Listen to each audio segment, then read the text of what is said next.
So I want to talk today about a part of Scrum. So if you're familiar with Agile, and many of you are also familiar with Scrum, which is a framework within Agile.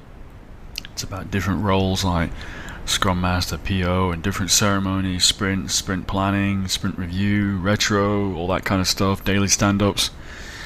And within the sprint planning process, which is when you plan for your upcoming sprint, as I'm sure many of you are aware, there is I call it an opportunity, but maybe that's the wrong word, but there is a time when you have to make estimates for your stories, and you assign a story a number of points. And it's quite a myth that not many, but still some people think that story points are like how long it takes to complete a story, but that's not what a story point is.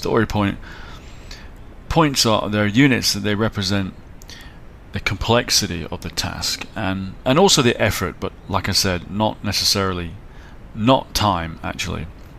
So effort slash complexity, how big of a challenge that something can be.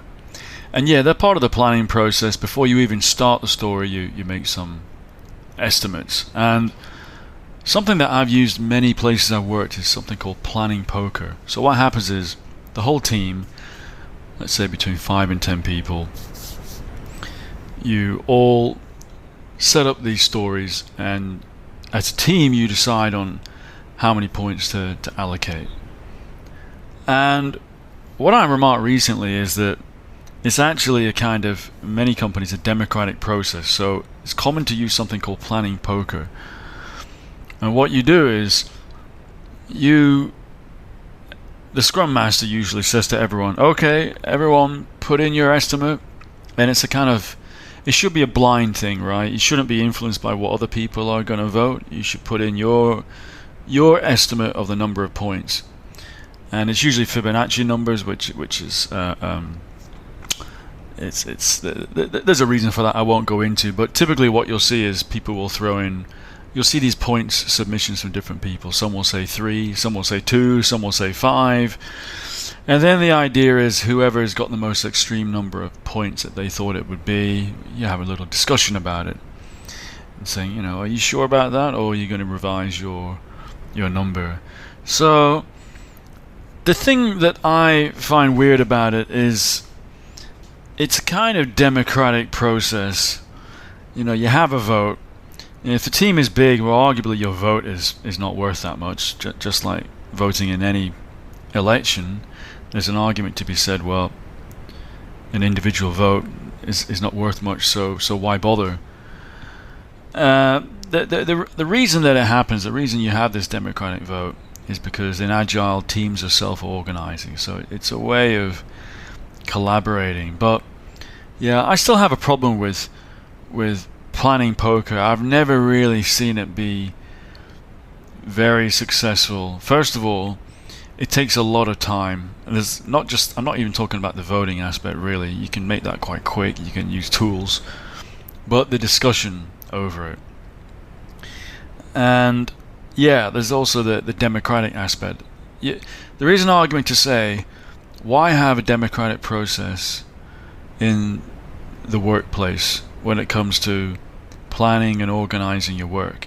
Yes, definitely feedback should be involved, but a democratic process, does that really belong? I would much rather, for example, that someone takes the lead on this, someone senior in the team, maybe not the manager, but probably better like a senior engineer, even an architect potentially, someone that everybody can trust, and that they lead the way, and that they make these estimates.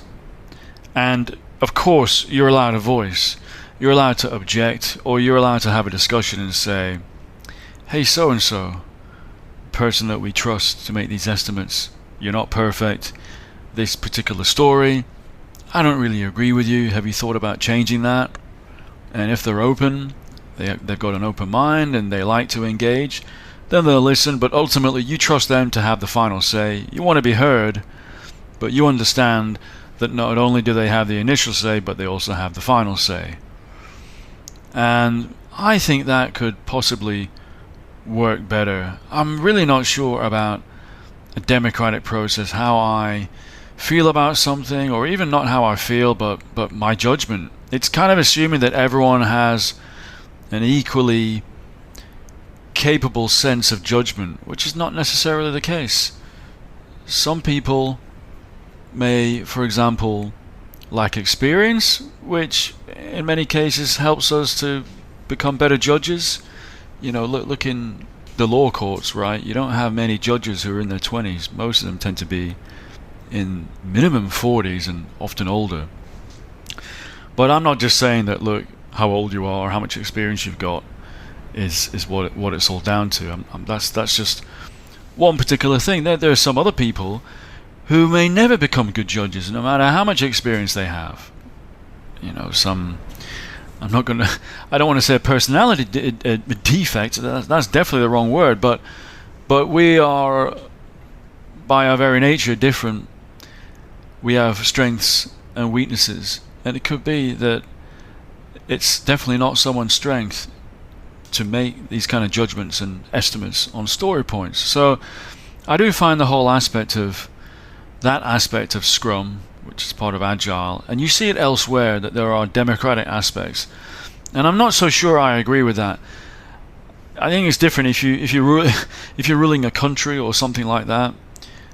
Then you have national level policy decisions, but you also have devolution, where decisions are delegated to state level and even smaller than that. And in some countries, for example, like in Switzerland, you even have referenda at a much more local level, not national level. Or perhaps national as well, but you definitely have it at a local level. And of course, that's important. In politics, you have to rule with consent of the people. In business, you don't need the consent of your employees to decide your strategy and your tactics. Strategy is at the top, is at the high level.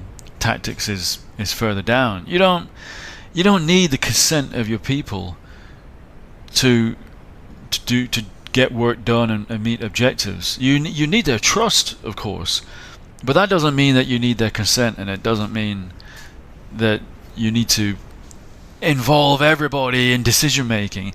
So personally, if you ask me, I think that some aspects of Agile and subsets of Agile, like Scrum, that they've gone a little bit too far in that respect.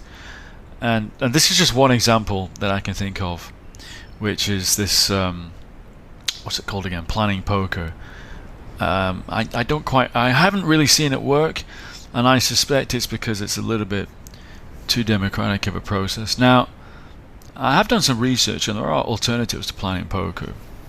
So, for example, there's something called async poker, which is where you don't give an immediate reaction, but you go away and you need a bit more time, and maybe you do a little bit more research. I'm not sure about that one. Maybe on really big, well, not big stories, because but maybe like huge epics or something like that, really critical ones, perhaps. But planning poker itself already takes too much time. I'm not sure about async poker. There are other ones like bucket system and t-shirt sizing, which are supposed to help you make quicker decisions. You just have predefined buckets based on size or complexity, and similar with t-shirt sizing, you have like small, medium, large, extra large.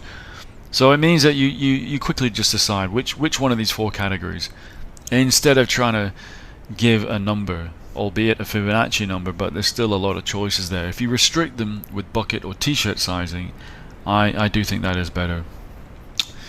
There is another one called affinity estimation, which is about relative size and complexity. I can understand that. I see the merits of that.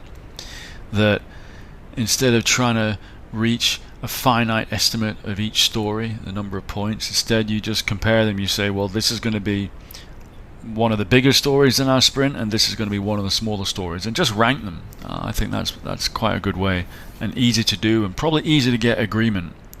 Or maybe agreement's the wrong word, because again, I don't like this idea of everyone must agree to everything, a bit like a jury with a unanimous decision.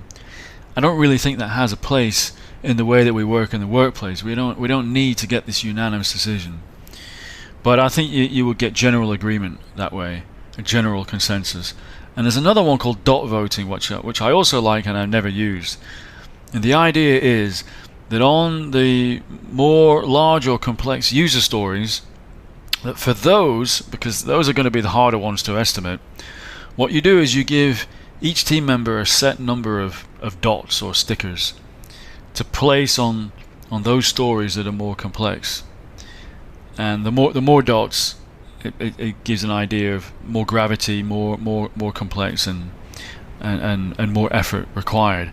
And what I like about that idea is instead of just throwing out a point score every time, which a lot of people, anyone can make lazy estimates. You give a score and you think, well, maybe I could have changed that, but the lazy side of me, I didn't really give it as much thought as I could have done in retrospect. With dot voting, you have a set number of dots or stickers per person, so it becomes like a currency. You can't spend too many on one place or you won't have enough for the other. So it makes people think a bit more. Just like when you're down to your last 10 or 20 bucks in your wallet, you're going to think a bit more about what you spend that on. So I like that aspect of dot voting. So look, anyway, I hope you enjoyed this general ramble, high level, about modern frameworks and how, in one example I gave, but there are others too, it can be democratic. And I'm just questioning whether that is definitely the right way forward, whether instead you should focus on getting someone senior like an architect or a lead to take the lead on this and still listen to the team rather than everyone gets to have their say. I'm not sure that that is really the right way forward, and I can see that there are disadvantages, and also showed some alternatives to the existing very popular method of planning poker. So look, could be that I missed something here. You all have your own experience in your workplaces. I would love to hear, because I have a very open mind as well, and I question myself too. I would love to hear your opinion on this. What do you think? Please leave a comment below. If you like this video, give it a thumbs up, subscribe to the channel, and I will see you again soon. Take care. Bye.